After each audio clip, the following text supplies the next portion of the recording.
जय हिंद। मेरा नाम मनोज मंडल है। आज के इस वीडियो का टॉपिक है, सोचा था निवेश करूंगा पर मार्केट हुआ रॉकेट। 810 अंक की जो है तेजी दिखाई दी। अब इस 810 अंक की जो तेजी है, आप लोग इसका बेनिफिट कैसे उठा सकते हैं, इसका फायदा कैसे उठा सकते हैं। यानी कि आप सोच रहे थे कि इन्वेस्ट करूंगा लेकिन मौका ही नहीं मिला। क्या आपने इन्वेस्ट किया है? अगर किया है तो कमेंट बॉक्स में यस लिखिएगा और नहीं किया है तो कमेंट बॉक्स में नो लिखिएगा। साथ ही साथ में कवर करने वाले हैं कि 2 अप्रैल क्या फिर से मौका हो सकता है। याद रखिएगा, ये क्वेश्चन मार्क है कि जो 2 अप्रैल आएगा, जो टैरिफ का फैसला आएगा 2 अप्रैल 2025 को, क्या यह फिर से मौका हो सकता है। विशेषज्ञों का क्या कहना है, एक्सपर्ट का क्या कहना है, उसके बारे में भी चर्चा करेंगे। यदि आपके पास 2 लाख रुपए हैं, 5 लाख रुपए हैं और आप सोच रहे हैं लमसम प्लान करने के लिए, तो उसकी स्ट्रेटेजी क्या होने वाली है। तो अभी से वीडियो को दिल से लाइक कर दीजिएगा और इस चैनल में पहली बार वीडियो को देख रहे हो तो चैनल को सब्सक्राइब कर दीजिएगा। सेंसेक्स 30 लास्ट 5 डेज में 2614 अंक की जो है तेजी दिखाई दी। यहां पे 2614 अंक की, और इसी अंक का फायदा यदि आप उठा सकते थे तो आज से 5 दिन पहले इस अंक का फायदा उठा सकते, लेकिन ये मौका तो छूट गया। तो क्या ये मौका फिर से दोबारा हो सकता है कि नहीं हो सकता है, वो जानेंगे। बात की जाए सेंसेक्स की, तो आप यहां पे देख सकते हैं जो अभी इसका करंट वैल्यू है वो है 76,905 रुपए, और देख सकते हैं कि लास्ट 5 डेज में 3.52% की यहां पे तेजी देखने को आपको मिल रहा है। अभी भी बात करें 6 मंथ की तो 9.45% की गिरावट है। ये मौका भी कहीं गवा मत देना, क्या पता ये मौका भी आप लोग गवा दो। तो क्या करना चाहिए, क्या नहीं करना चाहिए, आपको सब कुछ मालूम है। आज की इस वीडियो में जिस स्ट्रेटेजी के बारे में बात करूंगा तो उससे भी आप इन सब का बेनिफिट उठा सकते हैं, चाहे मार्केट में तेजी हो चाहे मार्केट में गिरावट हो। तो वो क्या स्ट्रेटेजी होने वाली है उसको जरूर आप लोग देख के जाइएगा। लास्ट 1 मंथ में 2.12% की जो है यहां पे प्रॉफिट देखने को मिल रहा है। बात की जाए निफ्टी 50 की, तो लास्ट 5 डेज में 810 अंक जो है यहां पे बढ़ोतरी देखने को मिली। अब बात करें निफ्टी 50 की, तो इसको अभी करंट प्राइस इसका कैसे देख सकते हैं कि देखिएगा 23,350 रुपए हैं, और लास्ट 5 डेज में 3.60% की जो है यहां पे बढ़ोतरी, यानी कि 810 अंक की जो है यहां पे तेजी दिखाई दी। आज की डेट पे अगर बात की जाए तो करीब जो है 160 अंक की जो है यहां पे तेजी देखने को मिल रहा है। तो सोच के देखो कि एक दिन में 0.69% की जो है तेजी दिखाई दी। अगर यही जब मंडे को मार्केट ओपन होगा तो अगर यहां पे 0.40 या फिर 0.50% की अगर गिरावट दिखाई दे, मान लीजिए कि यहां पे 160 करीब 160 अंक की तेजी है, तो यहीं पे 140 अंक की अगर गिरावट दिखाई दे तो आप क्या करोगे? कमेंट बॉक्स में लिखकर बताना कि वो कौन सी स्ट्रेटेजी है जिसमें हम अगर थोड़ी थोड़ी भी गिरावट हो जाए तब भी हम हैं, उसके बारे में भी अभी चर्चा करूंगा। बात की जाए निफ्टी की हाईएस्ट पॉइंट की, तो आप यहां पे देख सकते हैं 26,277। अभी भी बात की जाए करंट प्राइस की तो 23,350 है और 26,277, इसके बीच में अभी भी डिफरेंट है। तो सोचिएगा आपको क्या करना चाहिए। साहब मार्केट तो रॉकेट हो गया, अब और मौका है क्या? ये सवाल जो है हम लोगों को सता रहा है, ये क्वेश्चन हम लोगों को परेशान कर रहा है कि वो मौका हमने क्यों गवा दिया। उस मौके का बेनिफिट उठाया जा सकता था लेकिन हमने ये गवा दिया। तो देखिएगा विशेषज्ञों का क्या कहना है कि 2 अप्रैल 2025 की अगर बात की जाए तो बहुत लोगों का यह कहना है कि मार्केट जो है नेगेटिव संकेत भी दे सकती है और मार्केट जो है पॉजिटिव संकेत भी दे सकती है। दोनों ही संकेत मार्केट जो है दे सकती है, लेकिन ज्यादातर जो एक्सपर्ट का कहना है कि मार्केट नेगेटिव संकेत दे सकती है। इनके एक्सपर्ट का मानना है कि नेगेटिव संकेत का ज्यादा चांसेस है। याद रखिएगा ज्यादा चांसेस है, क्वेश्चन मार्क है। तो बट आपको क्या करना है, एक स्ट्रेटेजी को आपको समझना है, और वो स्ट्रेटेजी क्या है इसको ध्यान से समझिए कि देखिए 21,000, 22,000, 23,000 और 24,000 इस प्रकार से मार्केट का अभी मोमेंटम है। देख रहे हो ना कि 23,350 पे अभी मार्केट का मोमेंटम है। तो आप यहां से जब देखोगे तो मार्केट जो है जब उठ रही है तो ग्रीन सिग्नल, और जब थोड़ा बहुत गिरेगी तो यहां पे क्या होता है कि रेड सिग्नल।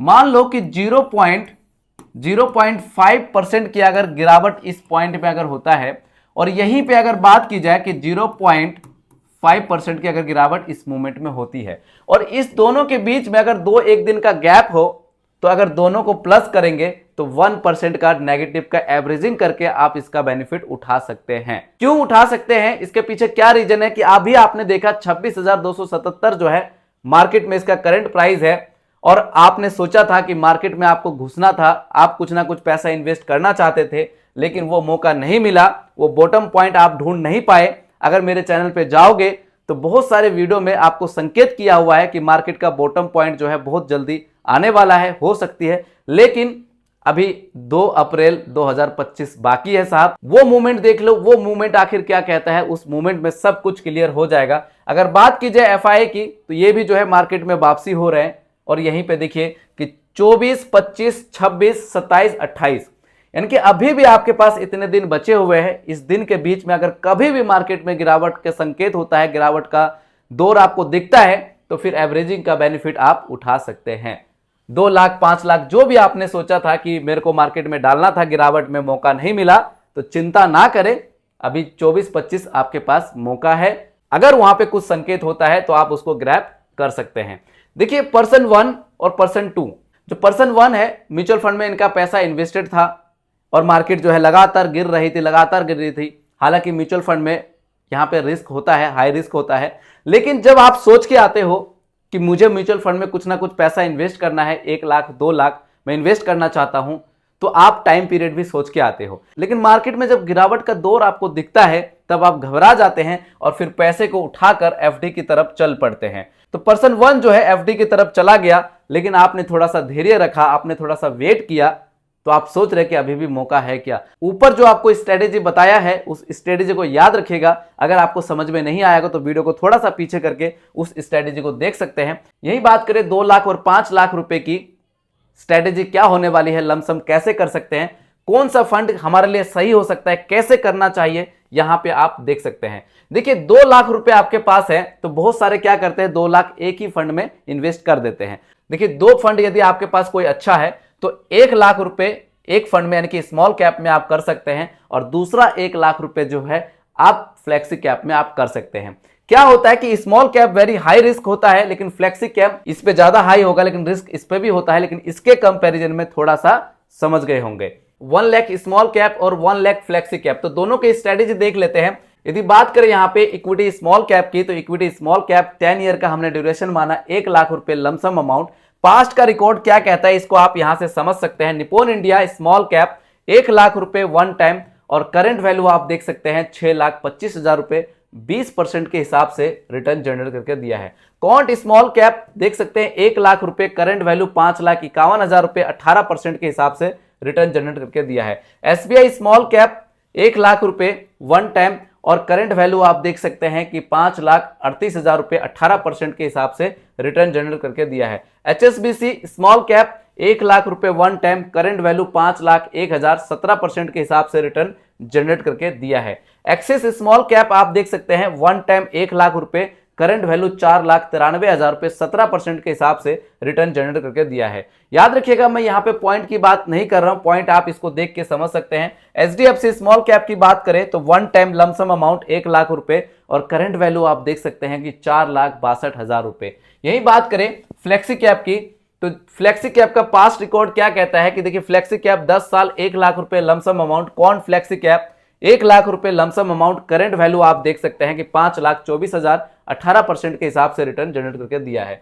पराग परिक फ्लेक्सी कैप 1 लाख रुपए 1 टाइम, करंट वैल्यू 4,75,000 रुपए, 16% के हिसाब से रिटर्न जनरेट करके दिया है। जेएम फ्लेक्सी कैप 1 लाख रुपए लमसम अमाउंट, और करंट वैल्यू आप देख सकते हैं कि 4,12,000 रुपए, 15% के हिसाब से रिटर्न जनरेट करके दिया है। एचडीएफसी फ्लेक्सी कैप 1 लाख रुपए लमसम अमाउंट 1 टाइम, और यहां पे करंट वैल्यू 3,87,000, 14% के हिसाब से रिटर्न जनरेट करके दिया है। अब इसमें कौन सा फंड आपके लिए अच्छा हो सकता है, कौन सा नहीं हो सकता है, अगर इसके लिए जानकारी चाहते हैं तो मेरी एक और वीडियो अपलोडेड है कि हम फंड को कैसे चुने, अच्छा फंड कैसे चुन सकते हैं। उस वीडियो को देखने के बाद आप अपने लिए अच्छा फंड चुन सकते हैं। यहीं पे आपके पास यदि 5 लाख रुपए हैं तो 5 लाख रुपए की स्ट्रेटेजी कैसी होनी चाहिए, इसको आप ऐसे समझिएगा कि देखिए 2 लाख रुपए स्मॉल कैप में, और 2 लाख रुपए मिड कैप, और 1 लाख रुपए फ्लेक्सी कैप। तो फ्लेक्सी कैप वाला आपने देख ही लिया पास्ट परफॉर्मेंस, और यहीं पे बात करें 2 लाख रुपए स्मॉल कैप की, तो आप देख सकते हैं कि small cap, equity small cap, याद रखिएगा इक्विटी स्मॉल कैप में आपका रिस्क जो है हाई रहता है।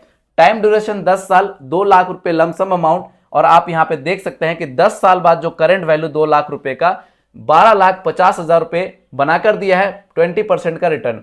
क्वांट स्मॉल कैप आप देख सकते हैं कि 2 लाख रुपए का करंट वैल्यू 11,02,000, 18% के हिसाब से return. SBI small cap 2 lakh रुपए का जो करंट वैल्यू है 10,76,000 रुपए, 18% के हिसाब से रिटर्न।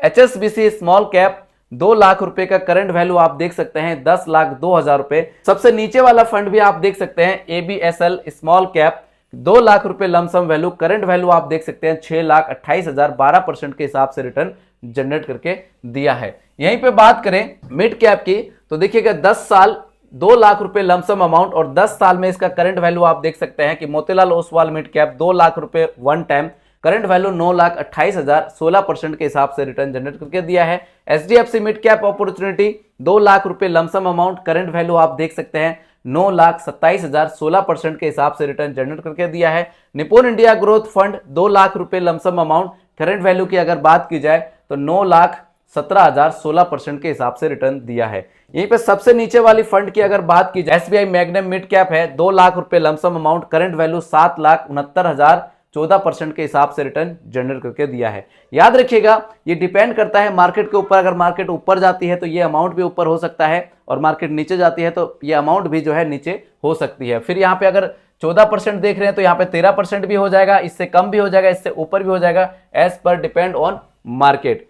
एक कमेंट्स की बात करते हैं, इस कमेंट में एक नई जानकारी आपको मिलेगी, ध्यान से देखिएगा। कमेंट में लिखते हैं कि मूलधन जो पैसा लगा हुआ है यानी कि उस पैसे को किसी और फंड में अगर ट्रांसफर कर दिया जाए तो गेन किया गया जो पैसा है तो क्या वो मूलधन बनेगा या फिर वो ऐसे ही रहेगा। तो इसको आप ऐसे समझ सकते हैं कि मान लीजिए XYZ में आपका पैसा इन्वेस्ट है किसी म्यूचुअल फंड में, 2 लाख रुपए आपने इन्वेस्ट किया था और मान लीजिए कि 1 लाख रुपए आपका प्रॉफिट होता है तो दोनों को मिला के 3 लाख रुपए, और जब ये 3 लाख रुपए किसी XYZ अदर म्यूचुअल फंड में आप ट्रांसफर करते हैं पैसे को तो उस पे जाके ये मूलधन बन जाता है और यही पैसा जब आप बाद में कभी भी निकालते हैं तब आपको शॉर्ट टर्म या लॉन्ग टर्म कैपिटल गेन्स आपको देना होता है। Are for illustrations only and do not represent actual returns. Mutual fund investments are subject to market risk. Read all scheme related documents carefully.